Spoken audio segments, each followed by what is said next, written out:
Durante las últimas 5 semanas hemos dilucidado la importancia del conocimiento propio, pues si uno no se conoce a sí mismo plena e íntegramente, no solo en parte, no es posible pensar rectamente ni por lo tanto actuar como es debido. Sin conocimiento propio no puede haber acción completa e integrada. Solo puede haber acción parcial si no hay conocimiento propio. Y como la acción parcial conduce invariablemente al conflicto y al infortunio, resulta importante para los que en verdad quisieran comprender los problemas de la vida completamente, que comprendan el problema de la convivencia, no solo la relación con uno o con dos, sino con el todo, que es la sociedad. Para comprender este problema de la interrelación, debemos comprendernos a nosotros mismos, y comprendernos a nosotros mismos es acción, no retiro de la acción. Solo hay acción cuando comprendemos la interrelación, no solo la relación con las personas y las ideas, sino las cosas con la naturaleza. La acción, pues, es interrelación con respecto a las cosas, a los bienes, a la naturaleza, a las personas, a las ideas. Sin la comprensión de todo ese proceso que llamamos vida, ésta tiene que ser contradictoria, dolorosa, un conflicto constante. Para comprender, pues, este proceso de la vida que somos nosotros, tenemos que comprender toda la significación de nuestro pensamiento y sentimientos. Y es por eso que hemos estado discutiendo la importancia del conocimiento propio. Tal vez algunos de nosotros hayamos leído unos pocos libros de psicología y tengamos cierto conocimiento superficial de frases psicoanalíticas. Pero me temo que el mero conocimiento superficial no sea suficiente. La expresión verbal de un entendimiento que proviene del mero saber, del mero estudio, no es suficiente. Lo importante es comprendernos a nosotros mismos en la interrelación, y esta no es estática, esta es constante movimiento. Para seguir esa interrelación, por lo tanto, no debe haber fijación en una idea. La mayoría de nosotros somos esclavos de las ideas. Somos ideas, somos un manojo de ideas.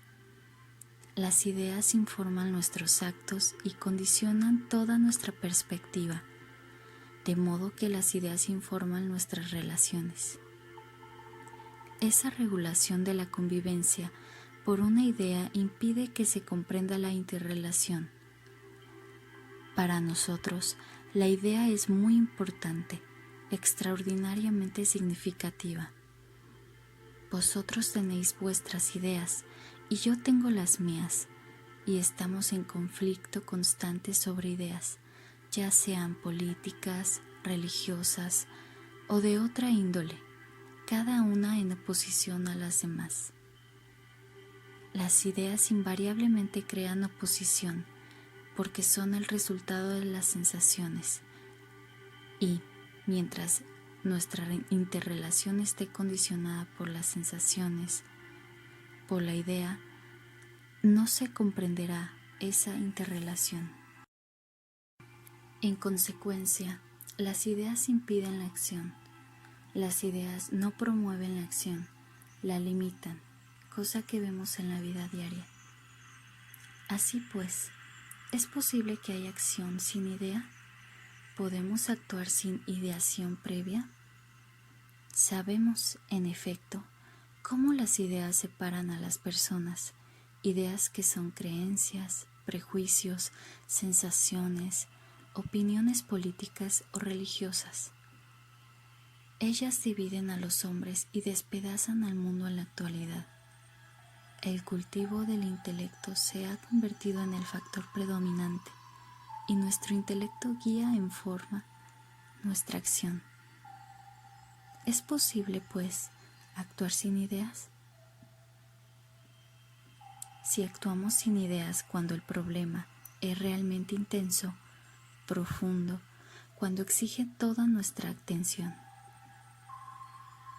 puede que tratemos de ajustar el acto a una idea, pero si penetramos el problema, si procuramos realmente comprender el problema mismo, empezaremos a descartar la idea, el prejuicio, el punto de vista particular y encajaremos el problema de un modo nuevo. Esto es ciertamente lo que hacemos cuando tenemos un problema. Tratamos de resolverlo conforme a una idea determinada o con sujeción a tal o cual resultado, etc.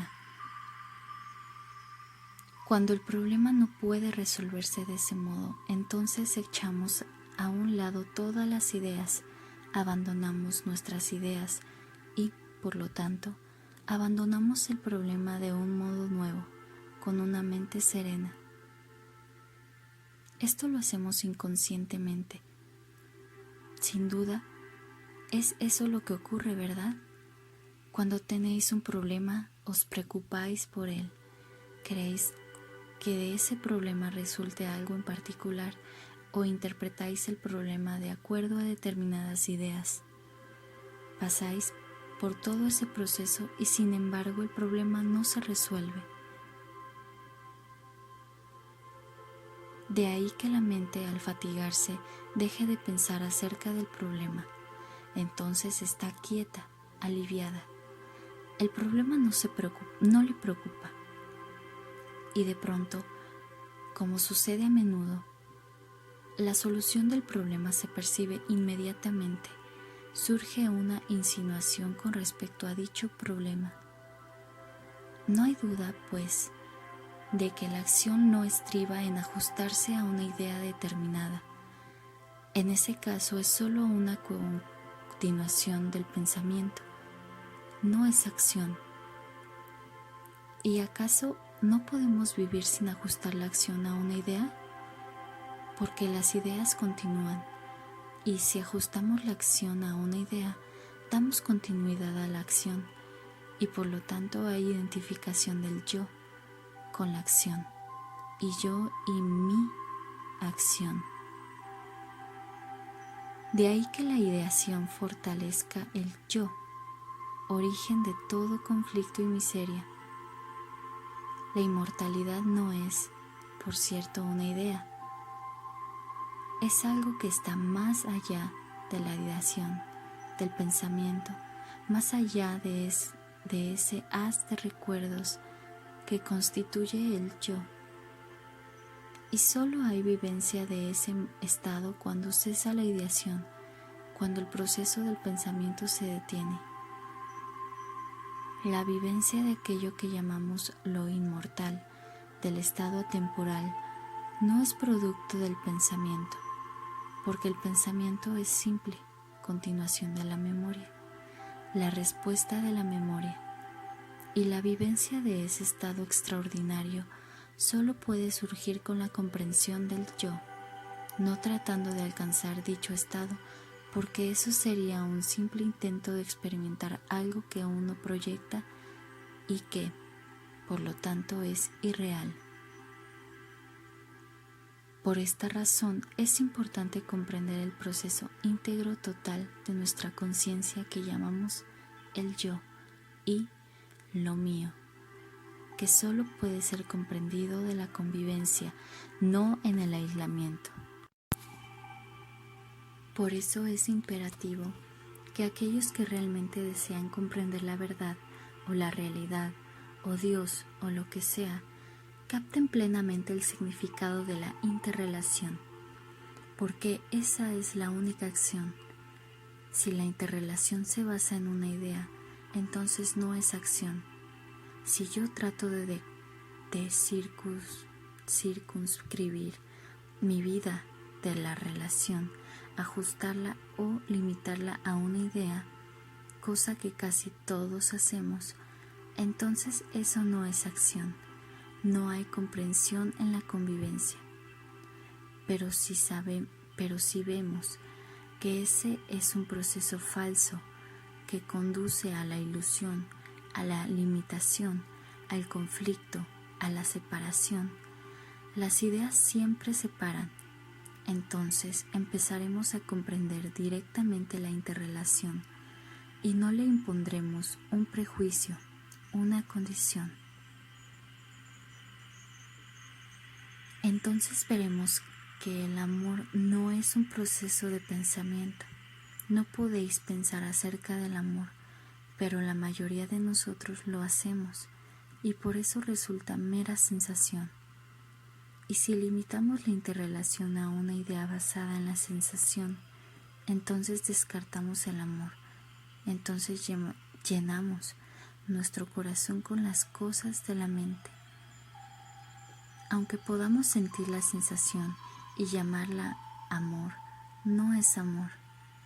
El amor, por cierto, es algo que está más allá del proceso del pensamiento, pero solo puede descubrirse comprendiendo el proceso del pensamiento en la vida de interrelación, no negándolo, sino percibiendo toda la significación de las modalidades de nuestra mente y de nuestra acción en la convivencia. Si podemos proseguir más hondamente, entonces veremos que la acción no está relacionada con la idea. Entonces, la acción es de instante en instante y en esa vivencia que es recta meditación está la inmortalidad. Pregunta: ¿qué lugar ocupa la crítica en la vida de relación? ¿Cuál es la diferencia entre crítica constructiva y destructiva? Krishnamurti. En primer lugar, ¿por qué criticamos? ¿Es con el fin de comprender o es simplemente un proceso de irritante censura? Si yo os critico, ¿acaso os comprendo? ¿Llegase a la comprensión a través del juicio crítico? Si yo deseo comprender, si yo deseo entender, no de un modo superficial sino profundo, todo el significado de mi relación con vosotros, ¿empiezo por criticaros? ¿O me doy cuenta de esa relación entre vosotros y yo observándola en silencio, no proyectando mis opiniones, críticas, juicios, identificaciones o condenaciones, sino observando calladamente lo que ocurre? ¿Y qué sucede si no critico? Uno puede dormirse, ¿no es así? Lo cual no significa que no nos durmamos cuando regañamos con insistencia. Tal vez eso se convierta en un hábito y por hábito nos quedemos dormidos. Lograse una comprensión más amplia y más profunda de la convivencia por medio de la crítica. No importa que la crítica sea constructiva o destructiva, eso por cierto no viene al caso. Por lo tanto, la pregunta es esta: ¿qué estado de la mente y del corazón se necesita para comprender la convivencia? ¿Cuál es el proceso de la comprensión? ¿Cómo comprendemos algo? ¿Cómo comprendéis a vuestro hijo si él os interesa? ¿Lo observáis? ¿No es cierto? Lo observáis cuando juega, lo estudiáis en sus diferentes estados de ánimo, no proyectáis vuestras opiniones sobre él, no decís que él debe ser esto o aquello, estáis activamente vigilantes, activamente perceptivos, ¿no es así? Entonces, tal vez empezaréis a comprender al niño, pero si criticáis constantemente, si inyectáis en todo instante vuestra propia personalidad, vuestra idiosincrasia, vuestras opiniones, decidiendo cómo ser, cómo debe ser o no debe ser el niño, y todo lo demás, es obvio que erigís una barrera en vuestra relación con Él. Pero, por desgracia, casi todos criticamos para dirigir, para intervenir. Y nos produce cierto placer, cierta satisfacción el dar forma a algo, a vuestra relación con vuestro esposo, con vuestro hijo o con quien sea. Con ello experimentáis una sensación de poder, sois el que manda, y en eso hay una tremenda satisfacción. Evidentemente, no es a través de todo ese proceso que se comprende la convivencia. Lo único que hay es imposición, deseo de formar a otro en el molde de vuestra idiosincrasia, de vuestro deseo, de vuestro anhelo. Todo eso impide que se comprenda la interpretación, ¿no es así? Interpelación. Todo eso impide que se comprenda la interpelación, ¿no es así? Además, existe la autocrítica, el asumir una actitud crítica hacia uno mismo. ¿El criticarse, condenarse o justificarse trae acaso comprensión de uno mismo? Cuando empiezo a criticarme, no limito el proceso de comprender, de explorar. ¿Es que la introspección, que es forma de autocrítica, revela el yo? ¿Qué es lo que hace posible la revelación del yo? Ser constantemente analítico, temeroso, crítico, eso ciertamente no ayuda a poner nada en claro. Lo que pone de manifiesto al yo, de modo tal que empezáis a comprenderlo, es la constante percepción del mismo sin condenación, sin identificación alguna. Ha de haber cierta espontaneidad. No podéis estar analizándolo constantemente, disciplinándolo, regulándolo. Esta espontaneidad es esencial para la comprensión. Si lo único que hago es limitar, dominar, condenar, detengo el movimiento del pensar y del sentir, ¿no es así?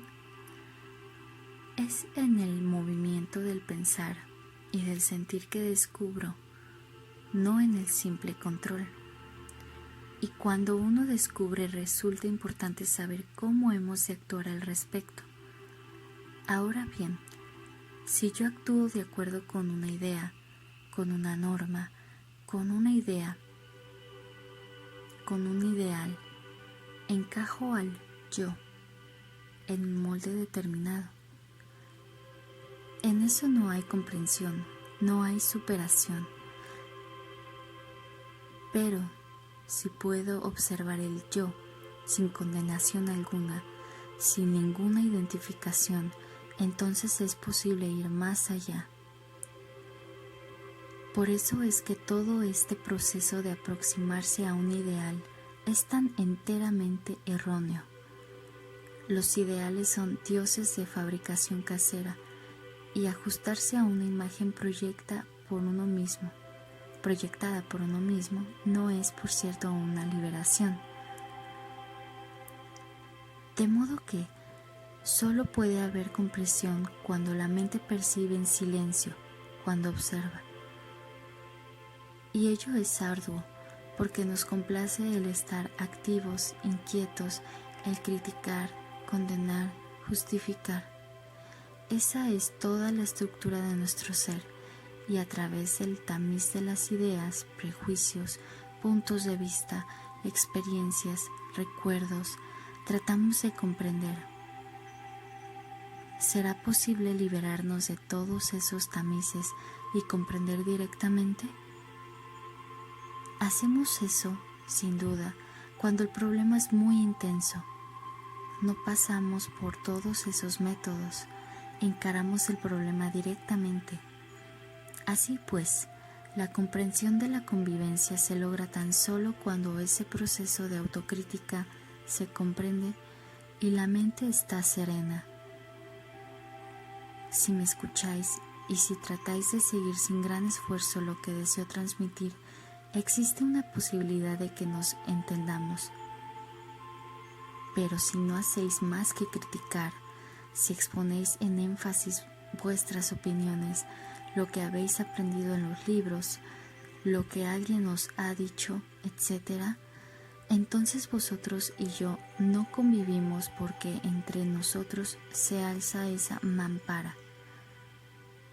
Pero si tratamos de descubrir las ramificaciones del problema que se hallan en el problema mismo, si todos estamos ansiosos de ir hacia el fondo del problema, de saber la verdad a su respecto, de descubrir lo que es, entonces convivimos.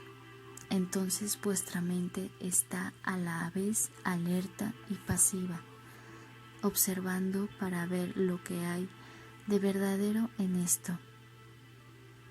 Vuestra mente, pues, tiene que ser en extremo ágil, no debe estar anclada en ninguna idea ni ideal, en ningún criterio, en ninguna opinión que hayáis consolidado a través de vuestras propias experiencias. La comprensión llega sin duda cuando existe la ágil ductilidad de una mente que está pasivamente alerta, entonces es capaz de recibir, entonces es sensible.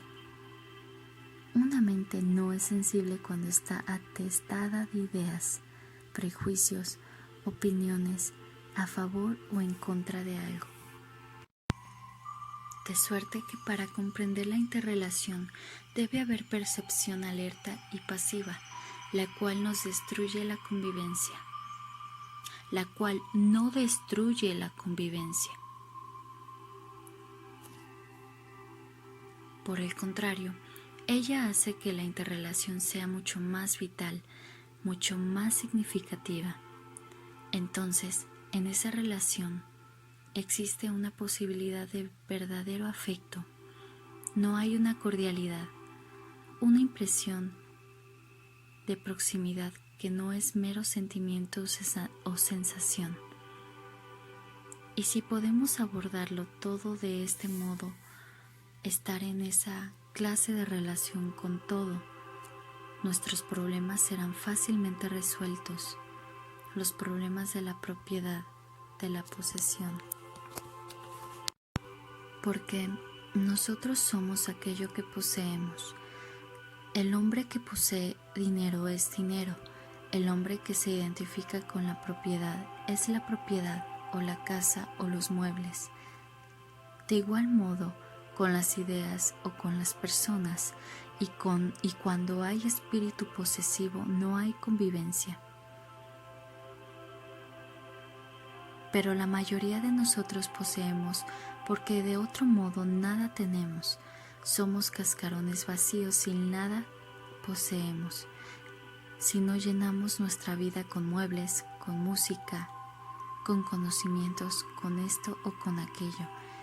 Y ese cascarón hace mucho ruido, y ese ruido le llamamos vivir, y con eso nos satisfacemos. Cuando eso se nos desbarata, cuando se nos escapa, sentimos pena, porque entonces os descubréis tal cuales sois, cascarones vacíos sin mayor significación. Así pues, el darse cuenta del contenido total de la interrelación es acción, y de esta surge una posibilidad de verdadera convivencia, una posibilidad de descubrir su gran hondura, su gran significación y de saber lo que es el amor. Pregunta: cuando usted habla de atemporalidad, parece que quiere significar algo además de una serie de acontecimientos. El tiempo, a mi entender, es necesario para la acción, y no puedo imaginar la existencia sin una serie de acontecimientos. ¿Quiere usted decir, tal vez, que al conocer qué parte de uno es eterna, el tiempo ya no es un medio para llegar a un fin o un medio progreso? Krishnamurti: en primer lugar, no podemos discutir qué es lo atemporal. Una mente que es el producto del tiempo no puede pensar en algo que es atemporal, porque mi mente, vuestra mente, después de todo, es un resultado del pasado, el cual es tiempo, y con ese instrumento tratamos de pensar en algo que no es del tiempo, y eso es ciertamente no es posible. Podemos especular, escribir libros al respecto, podemos imaginar, hacer con ello toda clase de tretas, pero eso no será lo real. Así pues, no especulemos al respecto. No hablemos siquiera de eso. Especular sobre qué es el estado atemporal resulta absolutamente inútil, carece de sentido. Pero podemos hacer otra cosa, descubrir cómo libertar la mente de su propio pasado, de su propia autoproyección. Podemos descubrir qué es lo que le da continuidad, una serie de acontecimientos como medio de progreso, como medio de comprensión a lo que os plazca. Es visible que una cosa que continúa tiene que decaer. Aquello que continúa no puede renovarse, solo aquello que termina puede renovarse.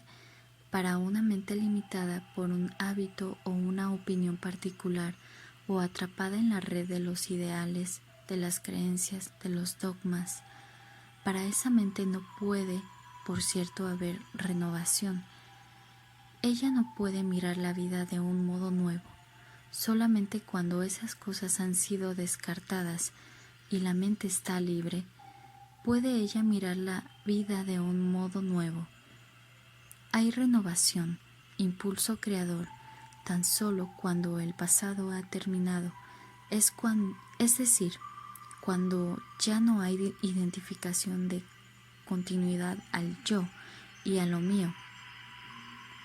Mi propiedad, mi hogar, mi esposa, mi hijo, mi ideal, mis dioses, mis acontecimientos, que van haciendo del yo algo más amplio, más grande, más noble, más digno, más inteligente, etc.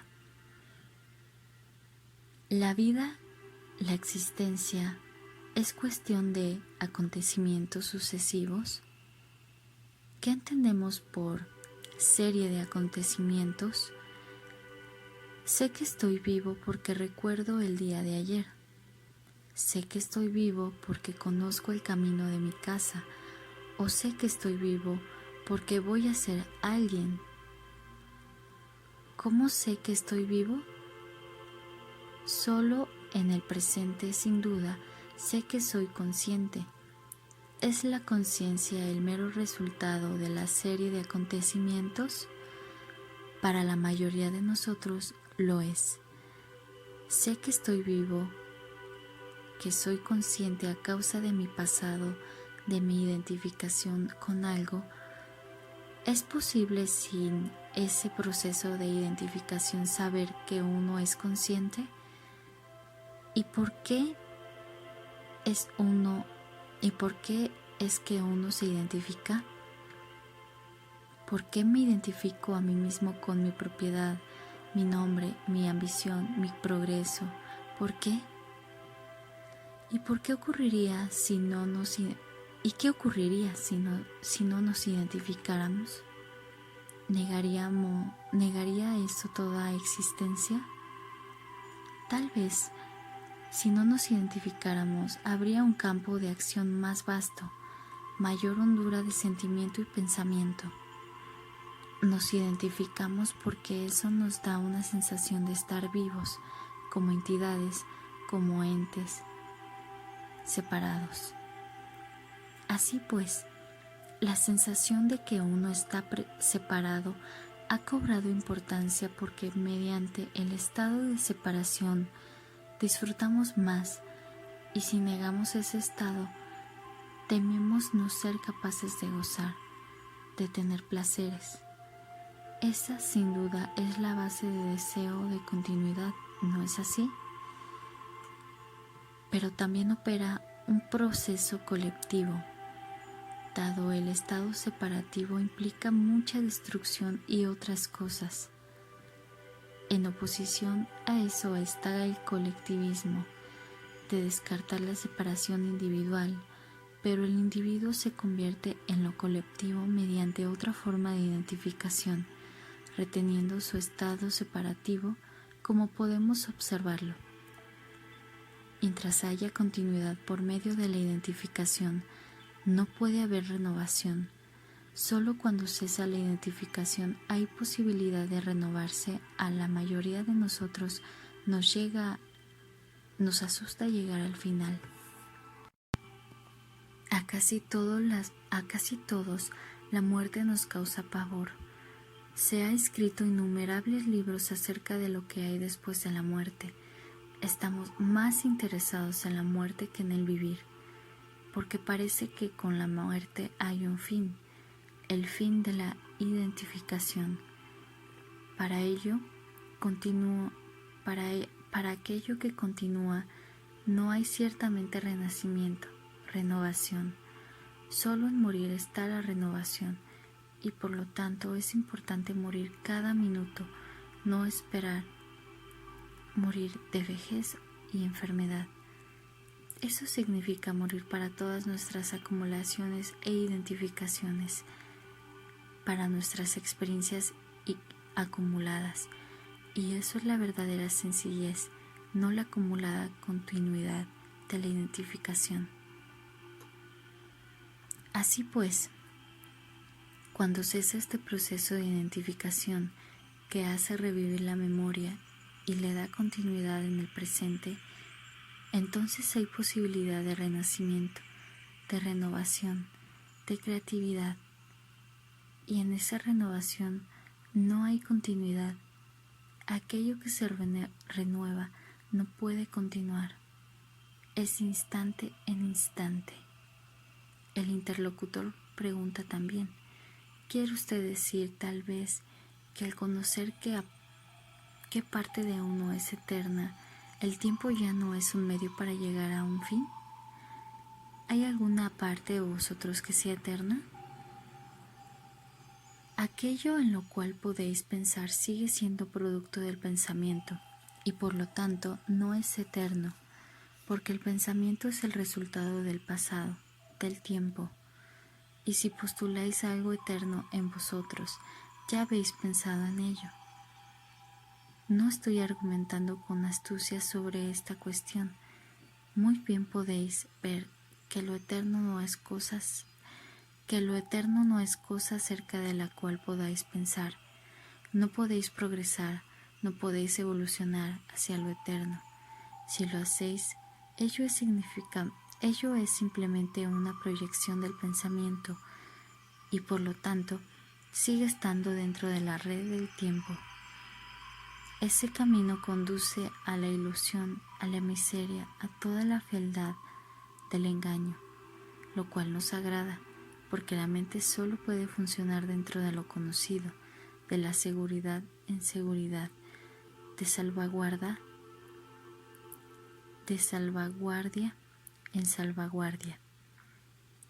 No es lo eterno si está dentro del cautiverio del tiempo, y tan pronto la mente piensa en lo eterno, ello está en el cautiverio del tiempo y por tanto no es real. De suerte que, cuando percibáis todo este proceso de identificación, cuando veáis cómo el pensamiento de continuidad a las cosas para estar en seguridad, cómo el pensador se separa del pensamiento y de ese modo adquiere seguridad. Cuando veáis todo ese proceso de tiempo y lo comprendáis, no solo verbalmente, sino profundamente, cuando lo sintáis y lo experimentéis íntimamente, entonces descubriréis que ya no pensáis en lo atemporal. Entonces la mente está aquieta, no solo superficial, sino profundamente. Entonces llega a estar tranquila, es tranquila. Entonces hay una experiencia directa de aquello que es inconmensurable. Pero el mero hecho de especular sobre lo que es atemporal es una pérdida de tiempo. Podrías lo mismo jugar al póker. Toda especulación la desecháis en ese momento en que tenéis una experiencia directa. Y eso es lo que estamos dilucidando. ¿Cómo tener esa experiencia directa sin intervención de la mente?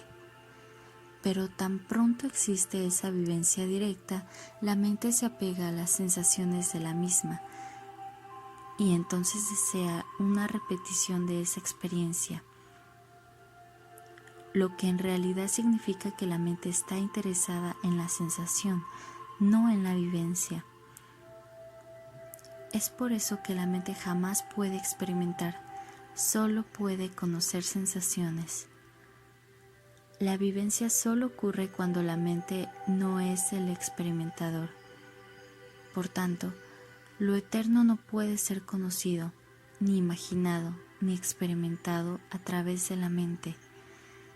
Y como ese es el único instrumento que hemos cultivado a expensas de todo lo demás, estamos perdidos cuando miramos el proceso de la mente.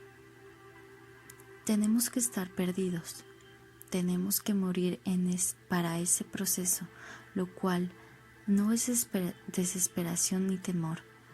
Conoced el proceso de la mente, ved lo que es, y cuando ves lo que es, el proceso termina sin coacción alguna.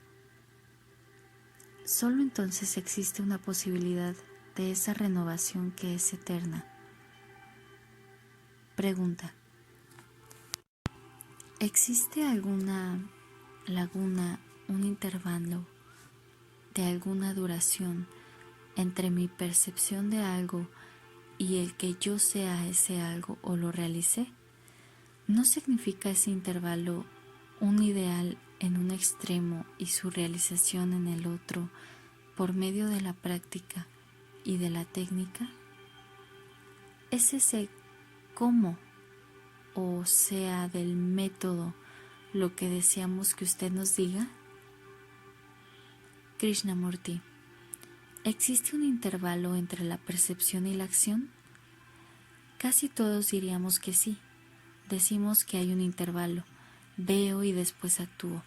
Comprendo eso intelectualmente, pero ¿cómo voy a ponerlo en práctica? Veo lo que usted quiere decir, pero no sé cómo llevarlo a efecto. ¿Es acaso necesario ese requisito, esa laguna, ese intervalo? ¿O es que solo nos engañamos a nosotros mismos? Cuando digo veo, en realidad no veo. Si veo, entonces no hay problema. Si veo algo, la acción sigue. Si veo una serpiente venenosa, no digo veo. ¿Y cómo voy a actuar? Actúo. Pero no vemos. Y no vemos porque no deseamos ver. Porque el ver es demasiado inminente, demasiado peligroso, demasiado vital.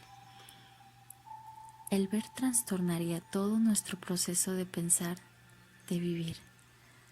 Por eso decimos, yo veo, y, por favor, indíqueme cómo he de actuar.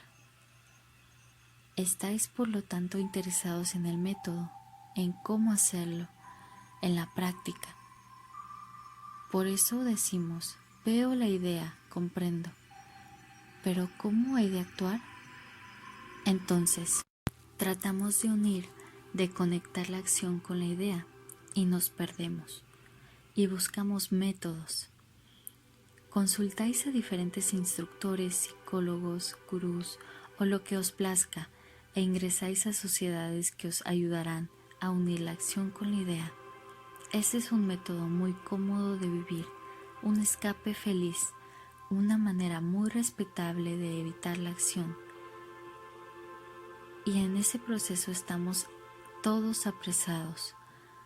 Me doy cuenta de que debo ser virtuoso, de que no debo enojarme ni ser mezquino, pero por favor dígame cómo debo hacer, cómo debo proceder.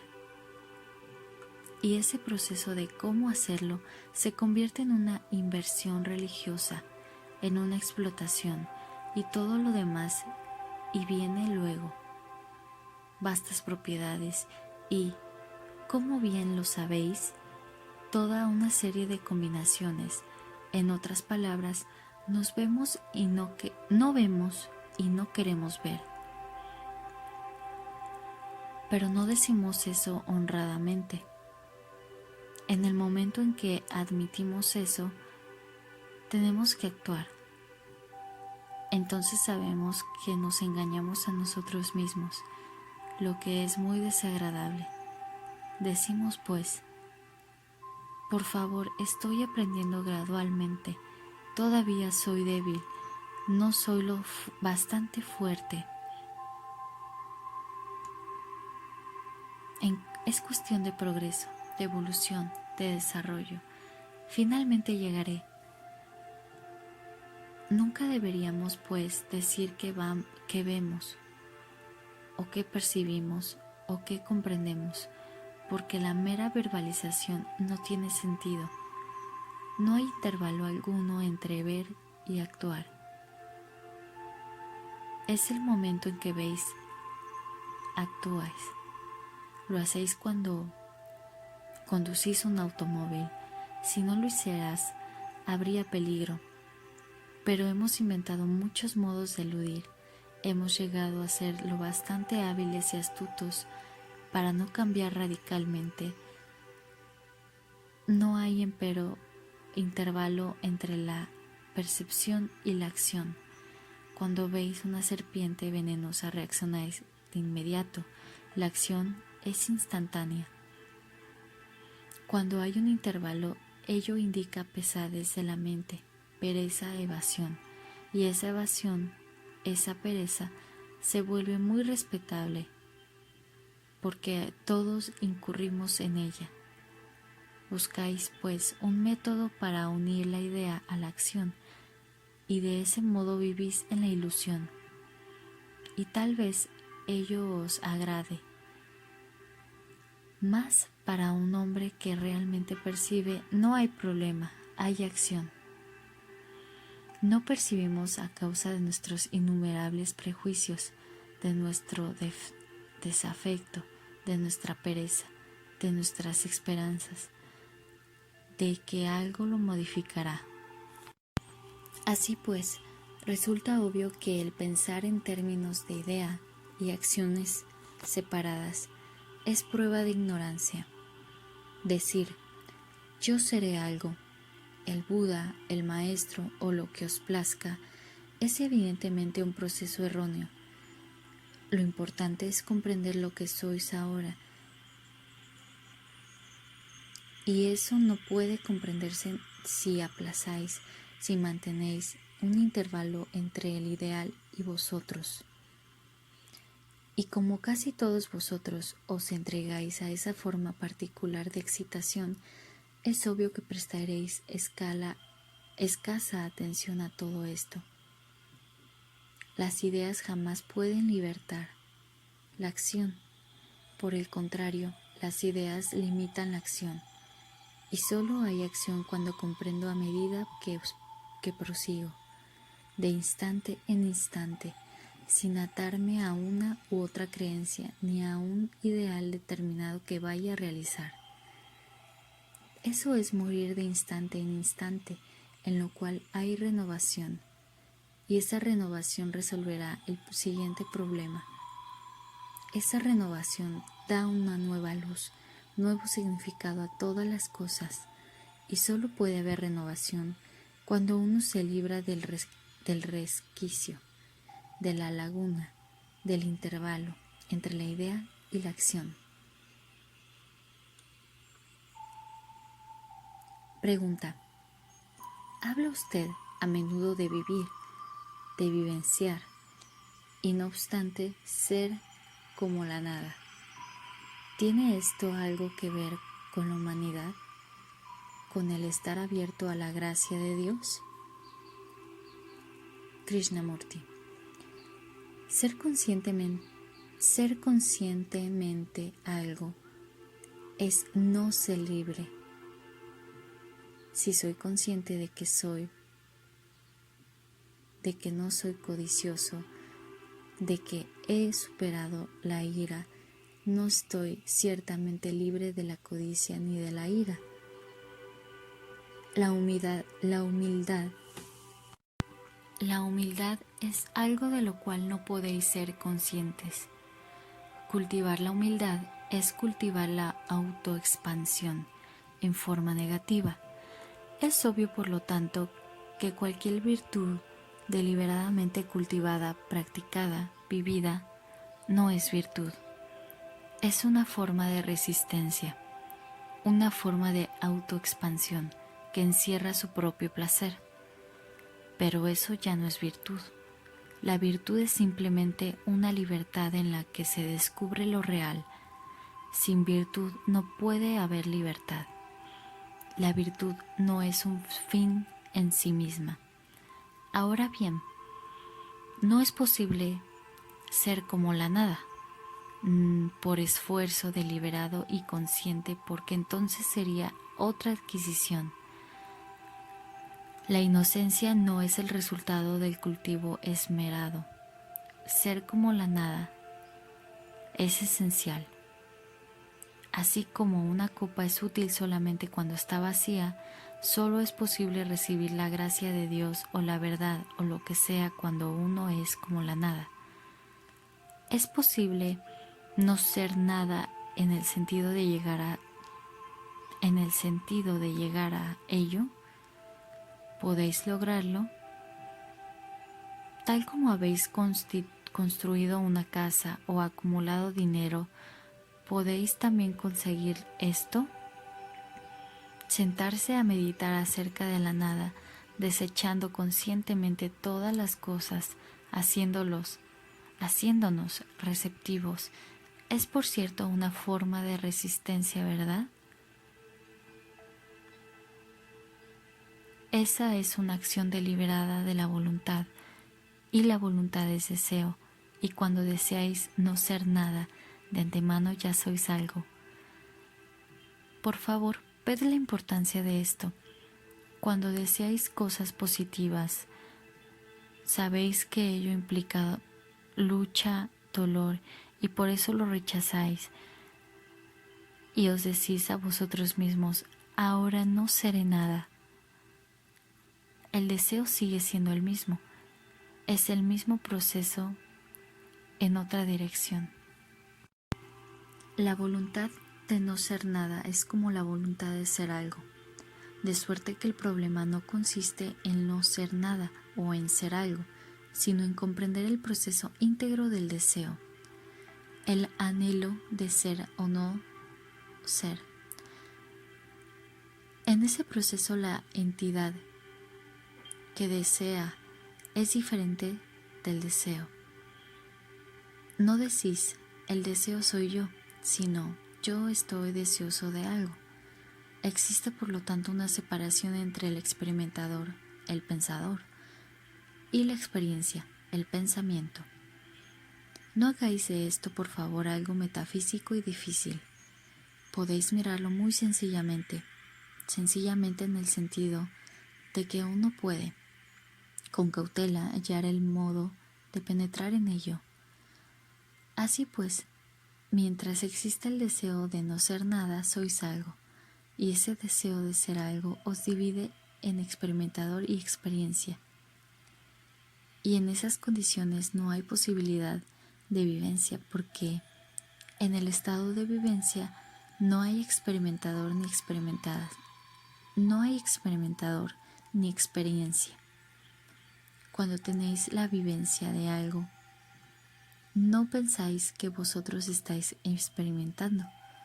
Cuando sois realmente felices no decís soy feliz. En el momento en que lo decís, la felicidad ya ha desaparecido. De suerte que nuestro problema no estriba en cómo no ser nada, lo cual en realidad es muy pueril, ni en cómo aprender una nueva jerga y tratar de ser esa jerga, sino en cómo entender el proceso total del deseo, del anhelo. Y él es tan sutil, tan complejo, que tenéis que abordarlo muy sencillamente, no con todos los conflictos que implica la condenación, la justificación, lo que debía ser, lo que no debía ser, cómo ha de ser destruido, cómo debe ser sublimado, todo lo cual habéis aprendido en los libros y de las organizaciones religiosas. Si podemos descartar todo eso y solo llevar el silencio del proceso del deseo, que es uno mismo, no es que vosotros experimentéis el deseo, es la vivencia del deseo. Entonces veremos que nos libramos de esa ansia constante y ardiente de ser o de no ser, de venir, de ganar, de ser el maestro, de tener virtud y de tener toda la idiotez del deseo y sus actividades. Entonces puede haber una vivencia directa, es decir, la vivencia sin el observador. Solo entonces existe la posibilidad de ser completamente abierto, de ser como la nada, y es entonces que ocurre la recepción de lo real. 10ª conferencia, 10 de agosto de 1949.